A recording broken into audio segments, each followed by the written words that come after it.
देखिए, वैसे तो इंटर्म बजट वो थोड़े समय के लिए होता है, लेकिन फिर भी जिस प्रकार से इस बजट के अंदर गरीब कल्याण की योजनाएं जो आदरणीय प्रधानमंत्री जी ने पहले शुरू की हुई हैं, उनको और अधिक प्रभावी ढंग से लागू करने का और उनका दायरा बढ़ाने का जो संकल्प इस बजट के अंदर किया गया है।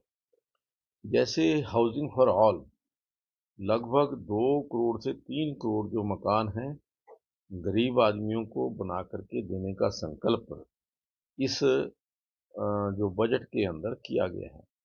और उसके साथ-साथ पहली बार जो मिडल क्लास लोग हैं, उनको भी जो मकान देने का प्रावधान करने की बात इसमें की है, मैं समझता हूँ उससे जो हाउसिंग फॉर ऑल का जो एक सपना है कि सब लोगों के सर पर पक्की छत हो, वो निश्चित तौर पर पूरा होने जा रहा है।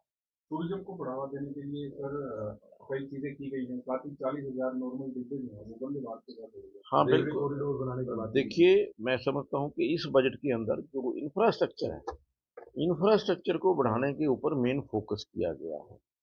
और जहाँ तक इनकम टैक्स के अंदर है, जो पहले 7 लाख रुपए तक की सीमा थी, उनके ऊपर किसी भी प्रकार का कोई टैक्स और ना लगाने का एक इसमें घोषणा की गई है।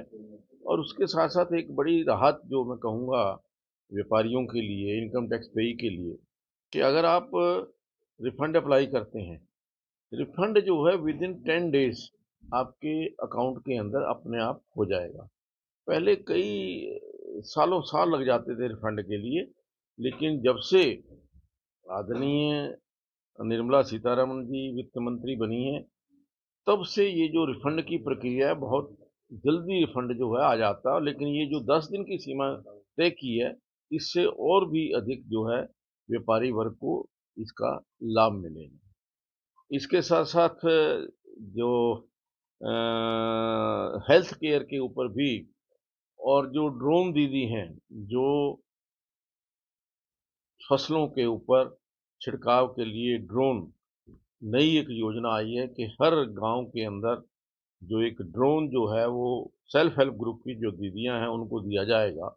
और उनकी संख्या भी लगभग 2 करोड़ से 3 करोड़ करने का संकल्प जो है वो इस बजट के अंदर किया गया है।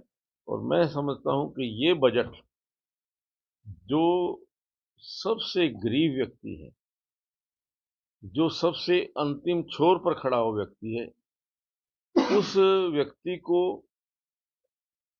सपोर्ट करने के लिए, उस व्यक्ति को अपने स्तर पर लाने के लिए, आम आदमी के स्तर पर लाने के लिए इसके अंदर बहुत सारी घोषणाएँ हैं। जैसे अन्न योजना के अंदर भी जो पिछले लगभग 5-6 साल से जब से कोविड आया है, गरीब लोगों को 5 किलो अन्न देने की योजना चल रही है, उसको भी कंटिन्यू करने का इसके अंदर प्रावधान किया गया है। तो निश्चित तौर पर इस बजट से देश भी आगे बढ़ेगा।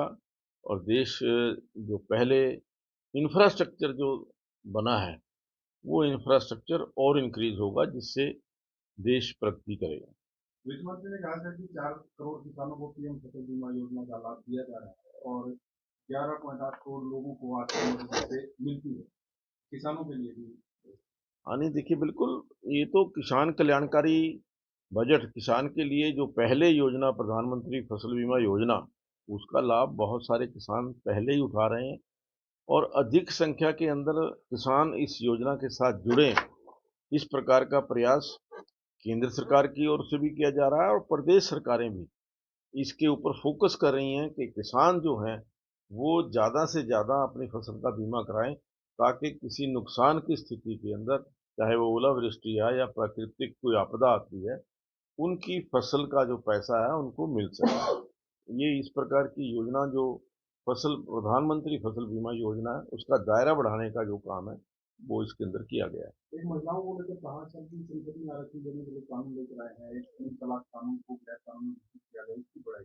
नहीं, ये देखिए, ये तो बहुत सारे ऐसी योजनाएँ हैं, मैं समझता हूँ पिछले 9 साल के अंदर, चाहे वो धारा 370 खत्म करने की बात है, चाहे वो 35A खत्म करने की बात है, 3 तलाक जो है, और सबसे बड़ा जो मैं कहूँगा कि राम मंदिर निर्माण जो हुआ है, ये एक इस सरकार की बहुत बड़ी उपलब्धि कहूँगा, क्योंकि आदरणीय सुप्रीम कोर्ट के आदेश के बाद जितनी जल्दी से राम मंदिर का निर्माण हुआ है और रामलला की स्थापना जो है वो भव्य मंदिर के अंदर हुई है, शायद इतना जल्दी पॉसिबल नहीं था। लेकिन बहुत तेज़ी के साथ जो वहाँ की समिति है उसकी हेल्प करके जल्दी से जल्दी मंदिर बनाया गया। ठीक है सर, ठीक है, थैंक यू। हमसे जुड़े रहने के लिए हमारे YouTube चैनल को सब्सक्राइब करें और नई वीडियो की नोटिफिकेशन के लिए बेल आइकॉन को दबाएं। अगर आप ये वीडियो Facebook पर देख रहे हैं तो लाइक जरूर करें और ज्यादा से ज्यादा शेयर करें। धन्यवाद।